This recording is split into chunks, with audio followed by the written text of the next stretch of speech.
Welcome to all. In this presentation हम GATE 2013 का ही एक और क्वेश्चन लेके आए हैं जो कि गेट 2013 में पूछा गया था। इसमें क्या कहा गया है कि कोई स्टील बार है 200 mm डायमीटर का, जिसमें हम लोग क्या कर रहे हैं, टर्निंग कर रहे हैं। सिर्फ टर्निंग बोला है। आप ऑर्थोगोनल टर्निंग की जैसे हर बार लैम्डा इज इक्वल टू 90 ना कर देना। लैम्डा इज इक्वल टू 90 कब होगा? सिर्फ जब ऑर्थोगोनल टर्निंग बोला हो। इसमें सिर्फ टर्निंग बोला है, ऑर्थोगोनल कहीं लिखा है? नहीं, ऑर्थोगोनल नहीं लिखा। टर्निंग है तो lambda is equal to 90 degree नहीं होगा।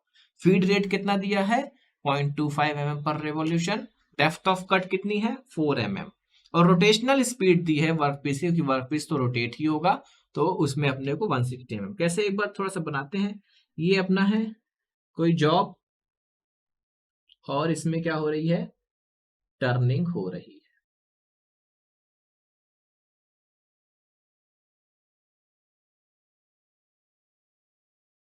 तो ये क्या है? अपना टूल। अब ये वर्कपीस क्या कर रहा है? रोटेट हो रहा है। एन इज इक्वल टू कितना दिया है इसमें? 160 RPM. N is equal to 160 RPM दिया है। अब टूल क्या है? इस डायरेक्शन में इसको टूल को फीड दिया जा रहा है। फीड कितना दिया है? F is equal to 0.25 mm per revolution. मतलब एक बार ये घूम रहा है तो उसके बाद 0.25 mm आगे की तरफ फीड दिया जा रहा है। डेप्थ ऑफ कट कितनी? डेप्थ ऑफ कट दी गई है d इज इक्वल टू कितना दिया हुआ है? 4 mm। d अगर आपको नहीं दिया हो तो d निकालने का एक और तरीका, original diameter minus final diameter upon 2 is equal to d होता है। ओरिजिनल डायमीटर मतलब ये वाली डायमीटर आपकी कितनी हो गई? d original. और ये वाली जो बाद में टर्निंग करने के बाद जो बनी वो डायमीटर कितनी हो गई? d final. तो डेप्थ ऑफ कट यही होगी ना। डायमीटर जो डिफरेंस आया उसको दोनों से डिवाइड कर देते, एक साइड का अपने को डेप्थ ऑफ कट मिल जाएगी।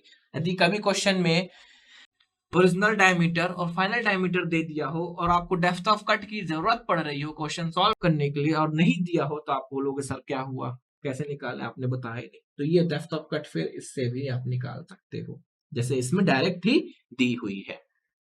उसके बाद क्या बचा?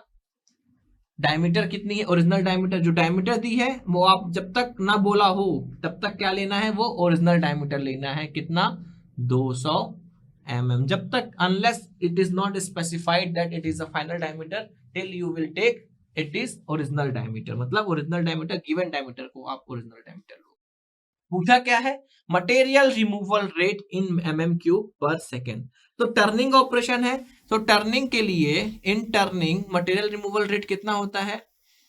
MRR इज इक्वल टू कितना? FDV। टर्निंग में अपन ने बताया था मटेरियल रिमूवल रेट कितना होता है? FDV इतना होता है। उसके बाद अब अपने को क्या कहते हैं? F पता है, D पता है। F इज इक्वल टू कितना? 0.25। D कितना? 4 इंटू V। तो 0.25 इंटू 4 1 हो गया mm स्क्वायर पर रेवोल्यूशन। इतना ही होगा ना, इंटू V। अब V कहां से लाए? V तो नहीं पता अपने को, V कैसे निकालें? तो टर्निंग में V क्या है? Tangential velocity. टेंजेंशियल वेलोसिटी का एक फॉर्मूला पाई डी एन। डी क्या होता है? पाई डी एन। तो V इज इक्वल टू क्या हो जाएगा? पाई डी कितना? 200। और रोटेशनल स्पीड कितनी दी है? 160। तो ये किस में आ जाएगा? mm पर मिनट में। ये किस में आ गया? mm पर मिनट में। कैसे? ये इसकी यूनिट क्या है? mm। इसकी यूनिट क्या है? रिवॉल्यूशन पर मिनट। तो ये क्या हो गया? mm रिवॉल्यूशन पर मिनट। ये भी आ गया। अब इसको यहाँ पे पुट कर दें तो MRR इज इक्वल टू कितना हो जाएगा? 1, जो कि mm स्क्वायर अपॉन रिवॉल्यूशन है। वेलोसिटी कितनी आ गई?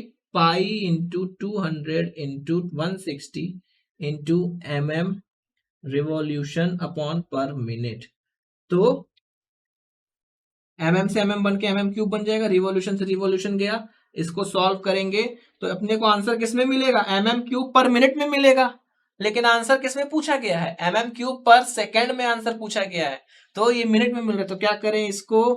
इसको 60 से डिवाइड करें। 60 से डिवाइड करेंगे तभी जाके ये क्या मिलेगा? mm क्यूब अपॉन 60 कर दिए तो ये क्या हो गया पर सेकेंड।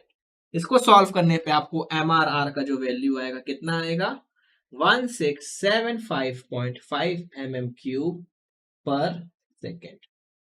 ये आपका डिजायर्ड आंसर है।